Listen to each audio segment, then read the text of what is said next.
दोस्तों टाटा कर्व का कुछ टीज़र आया है। गाड़ी एक्चुअल में कैसे दिखेगी, ये उसके कुछ लुक्स आए हैं, वो आपको साथ शेयर करता हूँ। बस एक ही उम्मीद है कि टाटा से कि इसमें बैटरी जो है वो बेटर लगाएं, बेटर क्वालिटी के लगाएं, जो 40-50 हज़ार 60 हज़ार 1 लाख किलोमीटर में ख़राब ना हो, चेंज ना करना पड़े, क्योंकि फंसना बहुत बुरा होता है।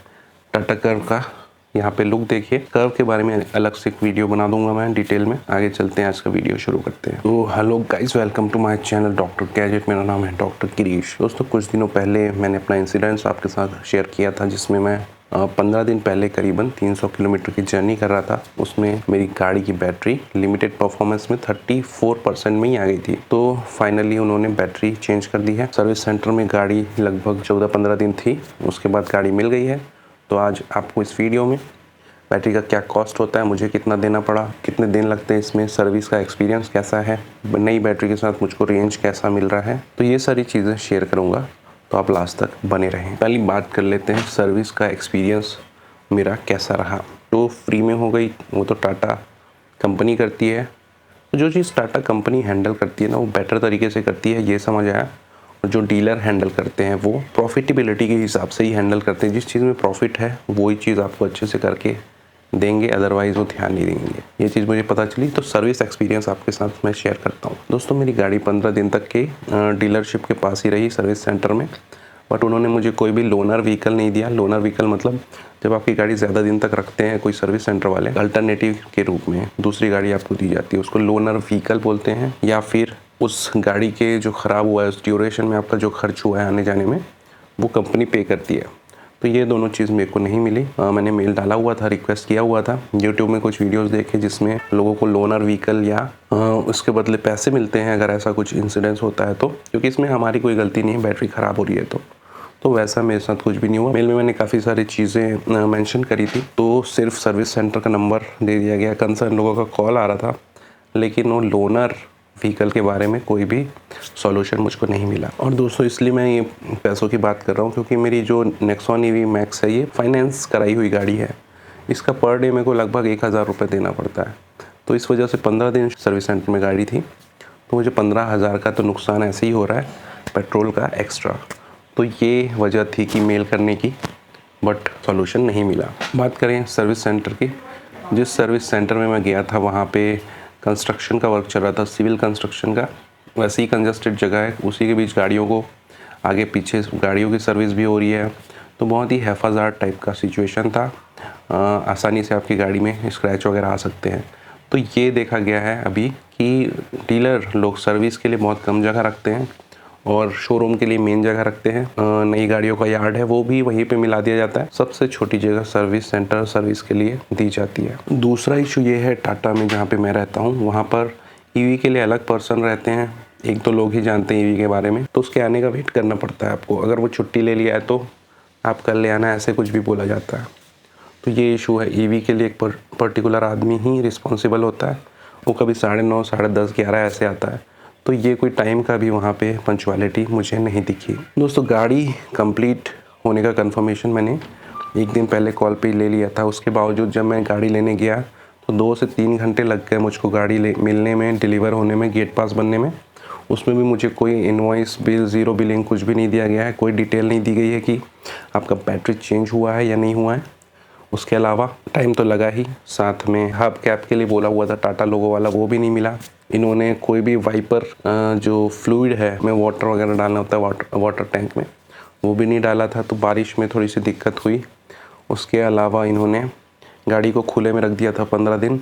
पेड़ के पूरे पत्ते उत्ते उसके अंदर गिरे हुए थे, जिसको मैंने बाद में चेक किया, और बिना वॉश किए गाड़ी दी। बोले सॉरी सर, वॉश नहीं करा पाया, जबकि मैंने एक दिन पहले से कॉल किया हुआ है और जाने से पहले भी मैंने 2-3 घंटे का समय दिया था और फिर वहाँ पे 2-3 घंटा खड़ा रहा। तो इतने समय में भी कार को वॉश नहीं किया। टाटा वालों का मैंने देखा है वॉश के लिए बिल्कुल भी अवॉइड करना की कोशिश करते हैं। वॉश के लिए कम लोग रखते हैं, ज़्यादा प्रॉफिटेबल नहीं है तो नहीं करते हैं। तो मेरे को ऐसी गाड़ी दी गई, तो ये एक अच्छा एक्सपीरियंस नहीं रहा।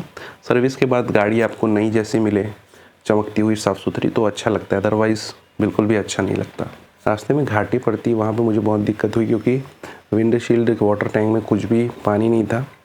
तो बिना पानी के बहुत ज़्यादा ट्रक्स चल रही थी, तो धूल वगैरह की वजह से विजिबिलिटी एकदम ज़ीरो हो गई थी। वाइपर भी चेंज करने लायक है, वाइपर चेंज नहीं किया, ठीक है पानी तो डाल देते यार। रूम वालों ने पानी भी नहीं डाला है, बारिश हो रही है हल्की हल्की, तो कांच जो है अच्छे से साफ नहीं हो पा रहा है बिना पानी के। ये सब कुछ चेक नहीं करते ये लोग। वाइपर भी घिस गया है, पीने का पानी डालना पड़ रहा है, जंगल में डालना पड़ रहा है क्योंकि कुछ नहीं दिखता जैसे बारिश का छींटे पड़ते हैं। तो ओवरऑल तो मैं खुश नहीं हूँ सर्विस से टाटा की।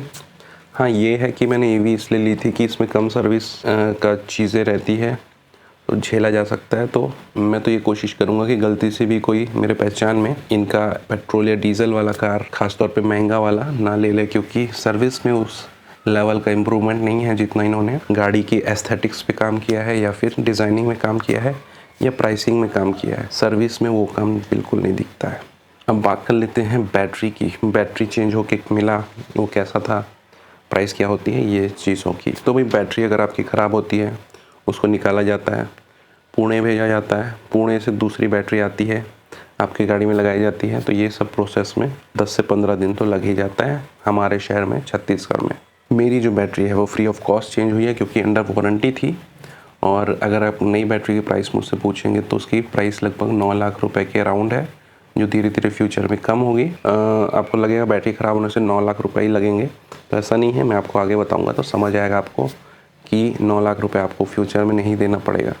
कैसे वो मैं बताता हूँ आपको। क्योंकि मुझे जो बैटरी मिली, मैंने जब गाड़ी को वॉश कर रहा था तो देखा, क्योंकि वहाँ से तो कोई भी डिटेल नहीं मिला था मुझको, तो जब वॉश कर रहा था गाड़ी तो देखा, तो मैंने देखा बैटरी तो पुरानी है, यानी रिफर्बिश्ड है, जिसको रिपेयर करके लगाया गया है। बैटरी के अंदर सेल्स होते हैं, उसको खोल के सेल्स बदले गए हैं, ख़राब वाले सेल्स, और नए सेल्स लगा दिए गए हैं। रिफर्बिश्ड बैटरी मुझको मिली है क्योंकि मैंने देखा नीचे पैक नंबर, मैन्युफैक्चरिंग डेट 2022 का मैन्युफैक्चरिंग डेट था, और गाड़ी का जो बैटरी पैक का नंबर, सीरियल नंबर वगैरह डिफरेंट था, मतलब चेंज तो हुआ है बट मेरी वाली बैटरी वापस नहीं मिली है, कोई दूसरी ही बैटरी मिली है। मेरी बैटरी शायद रिफर्बिश्ड होके किसी और को मिलेगी, तो ऐसे काम चल रहा है। तो यही चीज़ आपको मैं बताना चाह रहा था कि रिफर्बिश्ड होना या रिपेयर होना ठीक चीज़ है हमारे लिए भी, अगर वो रेंज ठीक देती है। क्योंकि फ्यूचर में अगर जब वारंटी ख़त्म हो जाएगी और हमको रिपेयर कराना होगा तो सस्ते में हो जाएगा। बैटरी रिप्लेस करने के लिए तो 9 लाख लगेंगे,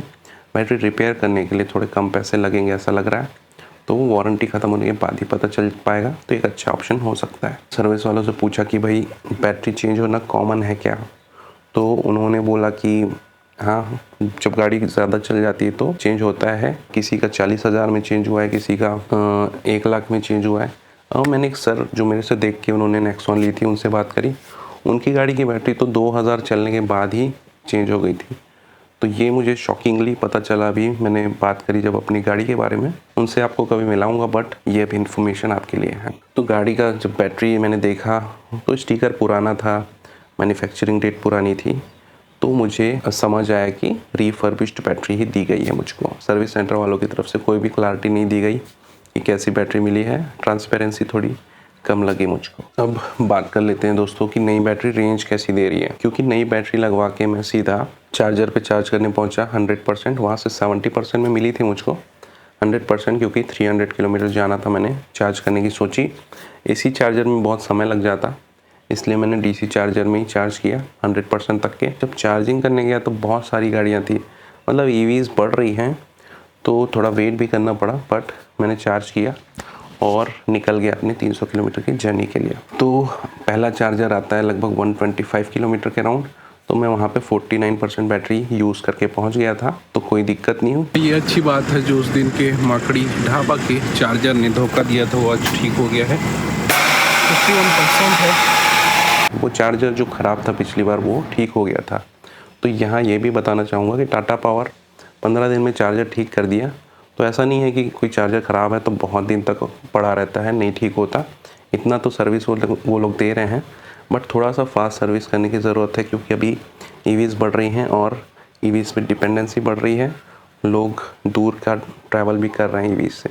तो ये 1-2 दिन में ठीक हो जाना चाहिए। पिछली बार इसीलिए दिक्कत हुई थी क्योंकि 3-3 चार्जर ख़राब थे रास्ते में। क्योंकि दोस्तों आगे घाटी है, अपहिल है, उसके अलावा बारिश हो रही है, रात का समय था, तो मैंने 100% फिर से चार्ज कर लिया ताकि कोई भी दिक्कत ना हो रात को। 11 बज रहा है, 11:15, और थोड़ा सा डर लग रहा है कि रात में आगे जंगल है, वहाँ पे कुछ ऐसा पिछली बार जैसा लिमिटेड परफॉर्मेंस मोड ना आ जाए। नई बैटरी है तो नहीं आना चाहिए, बट थोड़ा सा डर वो आ ही जाता है यार। चलो देखते हैं पहुँचते हैं कि नहीं।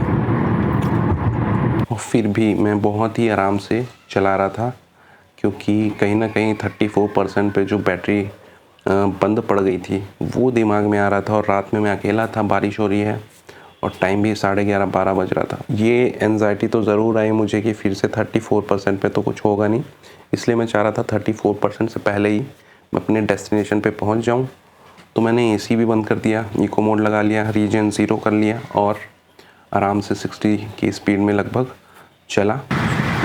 12 बज चुके हैं, रेंज कम ही नहीं हो रहा है जब मैं 0 रीजन एसी ऑफ और इसमें चला रहा हूँ 60।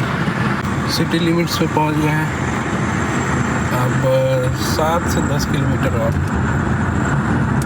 फाइनली जब मैं घर पहुँचा तो 40% बैटरी बची हुई थी। 60% में मैं घाटी होने के बावजूद 180 किलोमीटर पहुँचा था। तो इसका मतलब ये है कि आपका जो ईवी का रेंज है आप अपने हिसाब से थोड़ा ज़्यादा निकाल सकते हैं अगर आप कहीं फंस रहे हो या बैटरी कम हो तो। लेकिन हाँ, बैटरी कितने तक चलेगी, 10% तक चलेगी, 5% तक की, 25, ये आपको पता होना चाहिए। तो मैंने जब स्लो गाड़ी चलाई बिना एसी के, बारिश आगे बंद भी हो गई थी, तो 180 किलोमीटर चला 60% में, मतलब पर परसेंट जो 3 किलोमीटर का जो मोटा मोटा एक अंदाज़ा लगता है वो चली गाड़ी। उसके बावजूद अपहिल होने के बावजूद इतना रेंज देना अच्छा था। तो मुझे लग रहा है कि बैटरी सही चल रही है।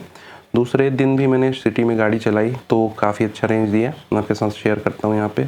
आज रात भर एसी चार्जर 3.3 जो साथ में मिला रहता है उससे किया चार्ज, तो सेल बैलेंसिंग अच्छे से हो गया, थोड़ा रेंज भी ज़्यादा दिखा रहा था। और देखिए अभी पर परसेंट 3 किलोमीटर पर परसेंट चल रहा है मोटा मोटा। थोड़ा सा रेंज तो बढ़ा है, नई बैटरी होने की वजह से बैलेंसिंग में समय लगता है। बैलेंसिंग का डिटेल में आपको बताता हूँ, जो मैंने यूट्यूब से सीखा है आपको भी शेयर करता हूँ ताकि आप भी सीखें।